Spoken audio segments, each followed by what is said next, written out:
Place maintenant au journal de l'économie. C'est avec vous, Baptiste Falvos. Bonjour Baptiste. Bonjour Natacha. On va commencer avec l'actualité économique en France. Une semaine qui s'annonce chargée pour Alstom. Oui, tous les regards vont être tournés vers le site de Belfort dans le nord-est de la France. On y fabrique notamment les motrices du TGV. Alstom a annoncé en début de mois sa quasi-fermeture puisque seuls 80 des 420 employés pourront y rester. Les autres devraient être rebasculés, c'est en tout cas ce qu'annonce Alstom, sur d'autres sites de production. Mais depuis cette annonce, c'est la levée de bouclier syndical, politique. Ce lundi, le PDG d'Alstom, Henri Poupart-Lafarge, va se rendre sur le site de Belfort pour annoncer notamment la stratégie d'Alstom pour ce site, mais aussi pour le groupe de façon plus générale. Un peu plus tard dans la semaine, le gouvernement français devrait recevoir les syndicats pour faire le point.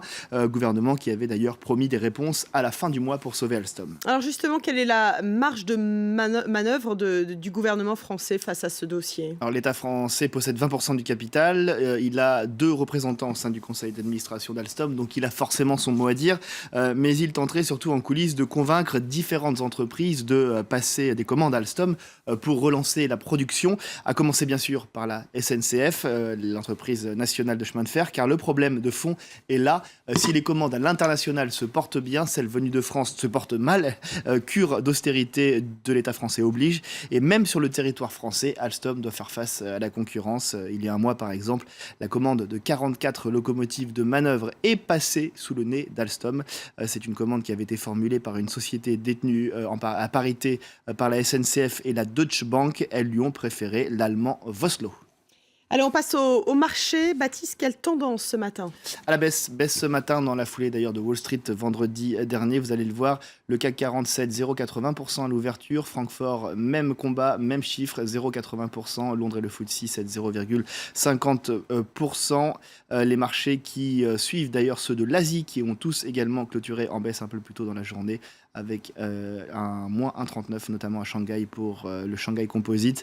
Les marchés qui adoptent une position d'attente avant un rendez-vous important, celui du premier débat ce soir entre les 2 candidats à l'élection présidentielle américaine, Hillary Clinton et Donald Trump. On sait que les milieux d'affaires ont plutôt tendance à soutenir Hillary Clinton, mais voilà, des angoisses commencent à se faire jour au sein de ces milieux d'affaires puisque l'écart entre les 2 candidats se réduit, notamment Donald Trump a tendance à regagner du terrain sur sa rivale, et donc forcément c'est quelque chose qui en général, les incertitudes apportent finalement une certaine instabilité et volatilité sur les marchés. Le pétrole, lui, remonte aujourd'hui. Oui, plus 0,62% aujourd'hui pour le Brent, alors qu'on s'approche de la réunion de l'OPEP qui commencera demain mardi à Alger, avec une question notamment, les pays exportateurs de pétrole vont-ils réduire leur production ? Réduire la production, bien sûr, pour soutenir les cours. Hier, le ministre algérien de l'énergie a indiqué que l'Arabie Saoudite, alors il n'a pas parlé pour l'Algérie, il a parlé pour l'Arabie Saoudite, il a annoncé que Riyad avait proposé de revenir à sa production de janvier 2016. Ça représente 500 000 barils en moins par jour. Pas de confirmation pour l'instant côté saoudien.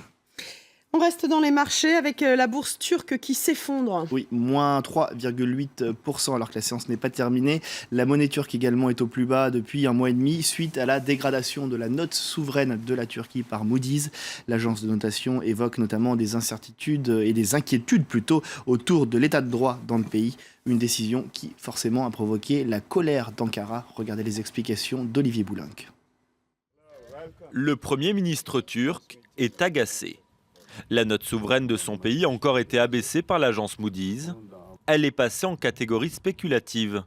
Une décision partiale selon lui. Ces jugements visent à créer une certaine image de l'économie turque. D'autant plus qu'il y a 2 jours, cette agence qui vient de dégrader cette note a déclaré que la Turquie avait su rebondir après le coup d'État raté du 15 juillet. Un événement qui a révélé les risques d'instabilité politique en Turquie et qui justifie l'abaissement de la note du pays pour Moody's. Les motivations de la dégradation sont l'augmentation des risques liés à l'importance des besoins de financement extérieur du pays et l'affaiblissement de certains fondamentaux de crédit auparavant favorables, notamment de la croissance et de la solidité des institutions. L'abaissement de la note pourrait décourager les investisseurs qui prévoyaient de financer des projets en Turquie. Problème, le pays a besoin de ces fonds pour combler son déficit courant, un des plus importants du G20. Une solution serait de relever les taux d'intérêt. Malgré les appels du pied de Recep Tayyip Erdogan, la Banque centrale turque a décidé jeudi de baisser son principal taux directeur. Résultat, L'inflation devrait encore grimper, alors que le travail coûte de plus en plus cher, la productivité stagne et la croissance ralentit. Au deuxième trimestre, elle était de 3,2%, alors qu'elle dépassait les 8% en 2011. Merci Baptiste Falvos pour ce journal de l'économie.